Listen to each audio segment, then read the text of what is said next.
Hello and welcome to your astrological vibrations for Friday, September 29th, 2023 by Gaia Blooming. I'm Mimi and our energy mantra for today is I see the beauty and find balance and harmony in all the pieces of me. And happy full moon Friday. We have a full moon today in the sign of Aries.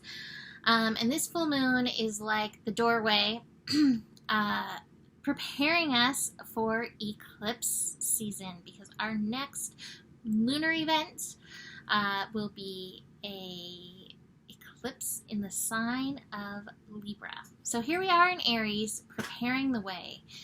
And this full moon, while it's not super activated by other planets, it is being activated by some other little bit intense astrology. Actually, as I looked onto Saturday, I was like, whew, Saturday, we may be feeling it a little bit. So the full moon happens at 2:57 a.m. Pacific time. This full moon is at 6 degrees Aries.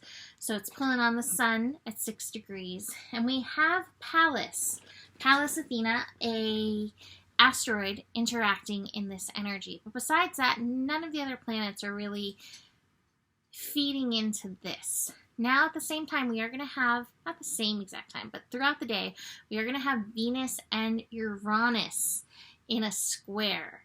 And so that's adding some pressure to the energy. So in this full moon, Aries being I am and Libra being we are, we may have some push and pull between me and the we, right? Between yourself and between relationships.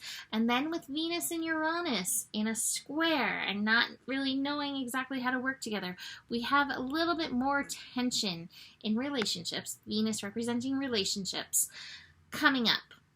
So, interesting day. Now, here's the thing, is like that outside is always a beautiful lesson reflection for anything going on in here. And that's the lesson of Aries, is like who you are is important and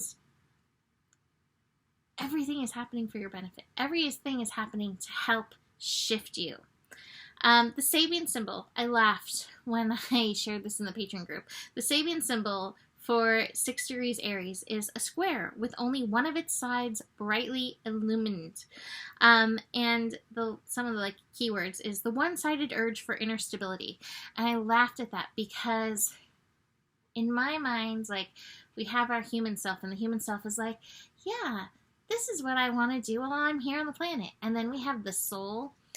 And the soul is like the one with the arms up on the roller coaster ride being like, woohoo, let's do all of this. Let's go crazy. Like the soul wants our growth. The soul wants those lessons. The soul is like, bring on the intensity. So I'm not sure if this lit up square is the human that's like, please just be calm. Or if it's the soul going, woohoo. But the Libra energy is like, we can integrate them all. We can find balance and harmony between the woohoo parts and the serenity please parts of ourselves.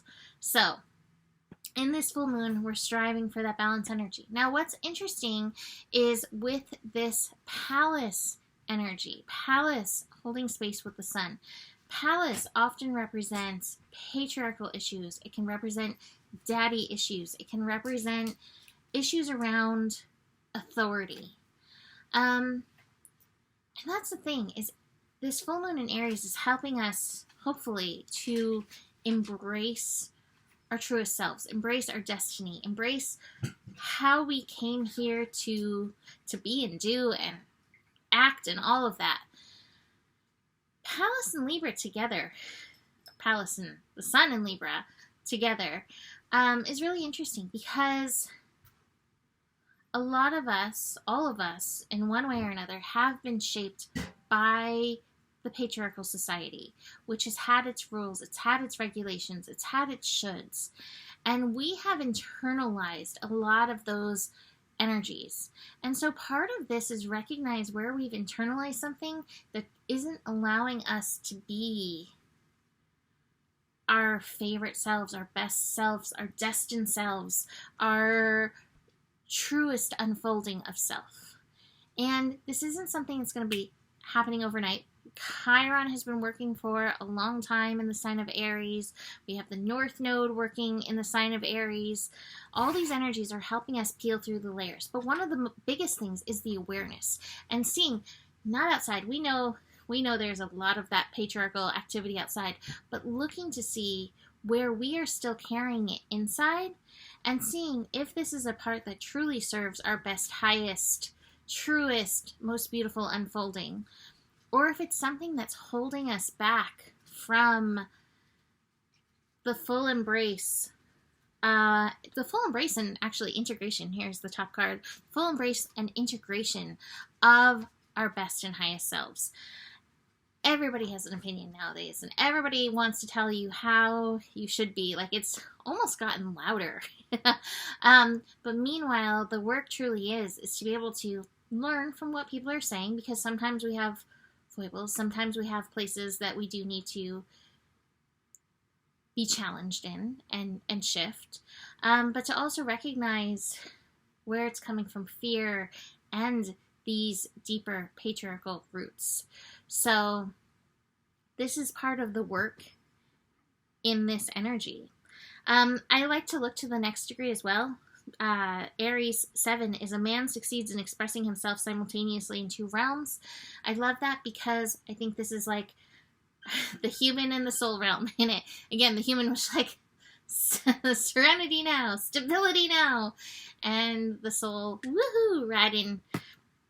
My analogy in the Patreon group was riding Space Mountain. So, riding the Space Mountain coaster. So, last thing about this full moon. This full moon in Aries activates our yang force energy. And these incoming eclipses are in yin signs, Libra and Taurus, both ruled by Venus. And so this is a time to strengthen this energy, strengthen ourselves, to have our back, to have the yin's back in this incoming astro energy. So recognize where you need to find that strength within yourself to support yourself through whatever darkness, challenge, unknown, chaos of the yin comes through with these incoming eclipsy energies. Speaking of the chaos of the yin, though, here we have that Venus-Uranus square happening. Now, this is interesting because Venus is finishing up the retrograde process, finishing up the shadow, the after shadow, the retro shade of the summer retrograde process that Venus went through. But today, at 22 degrees, at master degree, Venus is hanging out with Juno, which is an asteroid that represents marriage. And so in this square, in this energy, you may be finding those that you have been connected to, married to, or you might be seeing it in the world. Hello, celebrity breakups this summer and ongoing. Coming apart as part of liberation of your truest self. I love Venus in Leo because Venus in Leo is like your soul is calling, and it is playful, and it is fun, and it is full of love, and it wants that match. So it's a beautiful energy, but I also think that this is happening with the full moon because I feel like these incoming eclipses may feel a little bit like that Venus retrograde.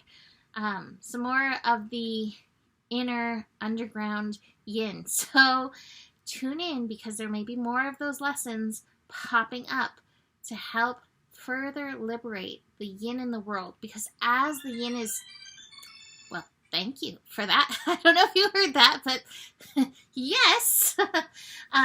Because as the yin liberates, the yang can liberate as well. The yang becomes stronger in and of itself.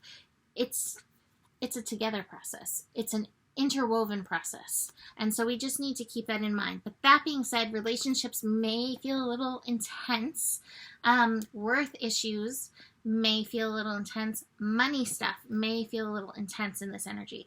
Now, just a heads up for Saturday, we're going to have the moon opposite Mars. We're going to have Mercury and Uranus in a trine, the moon squaring Pluto, and Mars and Uranus in an inconjunct.